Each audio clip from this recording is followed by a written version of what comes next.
Hello students. इस video के माध्यम से हम लोग पैसिव वॉइस में दिए गए हिंदी वाक्यों को अंग्रेजी में कैसे अनुवाद करते हैं उसके विषय में जानकारी प्राप्त करेंगे।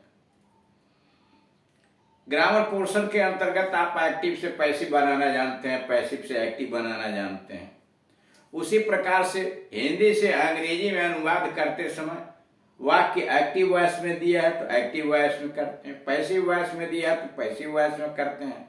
उनकी क्या विशेषताएं हैं, क्या नियम है, इसके विषय में यह जानकारी दी गई। 8वें नंबर का यह वीडियो है फ्यूचर परफेक्ट टेंस। इसके पहले 7 वीडियोस बतलाए जा चुके हैं।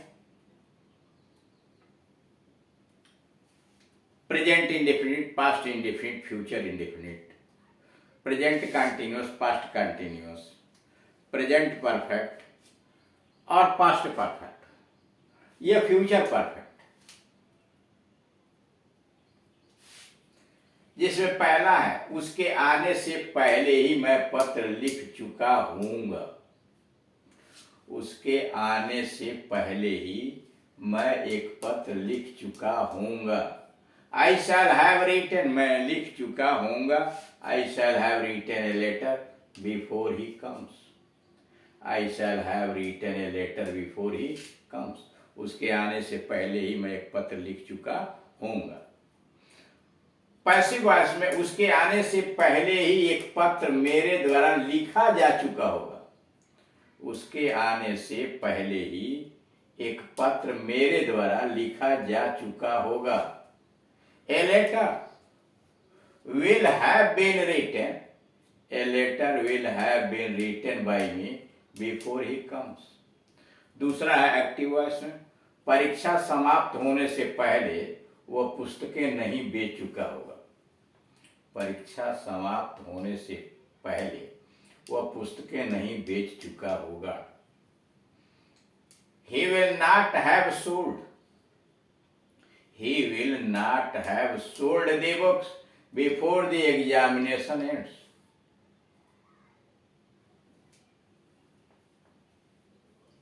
Passive voice में the books will not have been sold by him before the examination ends.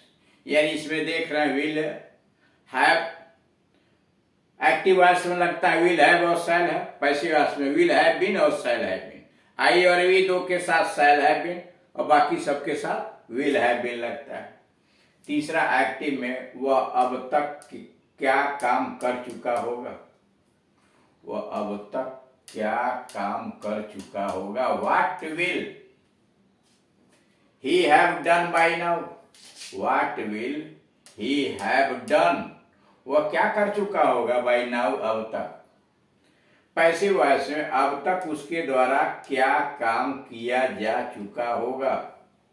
अब तक उसके द्वारा क्या काम किया जा चुका होगा। What will have been done? What will have been done? क्या किया जा चुका होगा by him, उसके द्वारा, by now, अब तक। What will have been done by him by now? चौथा पैसिव वॉइस में क्या शतरंज खेला जा चुका होगा। क्या शतरंज खेला जा चुका होगा। Will chess have been played? Will chess have been played by him? क्या शतरंज उसके द्वारा खेला जा चुका होगा। Will chess have been played by him? क्या वह शतरंज खेल चुका होगा। Will he have played chess? Will he have played chess? क्या वह शतरंज खेल चुका होगा। पांचवा, सूर्यास्त से पूर्व पौधे सींचे जा चुके होंगे। सूर्यास्त से पूर्व पौधे सींचे जा चुके होंगे। The plants will have been watered. The plants will have been watered before sunset. छठवां, यह पुस्तक कल तक पढ़ाई जा चुकी होगी। यह पुस्तक कल तक पढ़ाई जा चुकी होगी। This book will have been taught. This book will have been taught by tomorrow, कल तक। This book will have been taught by tomorrow. नदी तक शत्रु के पहुंचने से पहले पुल नष्ट किया जा चुका होगा। नदी तक शत्रु के पहुंचने से पहले पुल नष्ट किया जा चुका होगा। The bridge will have been destroyed. The bridge will have been destroyed before the enemy, शत्रु के before the enemy reaches the river. The bridge will have been destroyed, पुल नष्ट किया जा चुका होगा। The bridge will have been destroyed before the enemy reaches the river. Number 8, हमसे बात करने से पहले तुम्हें जेल नहीं भेजा जा चुका होगा। हमसे बात करने से पहले तुम्हें जेल नहीं भेजा जा चुका होगा। You will not have been imprisoned. You will not have been imprisoned. तुम्हें जेल नहीं भेजा जा चुका होगा, कैद नहीं किया जा चुका होगा। Before you talk to us, हमसे बात करने के पहले। You will not have been imprisoned before you talk to us. 9, क्या आप पहुंचने से पहले, आपके पहुंचने से पहले सांप मारा जा चुका होगा। क्या आपके पहुंचने से पहले सांप मारा जा चुका होगा। Will the snake have been killed? Will the snake have been killed before you reach there?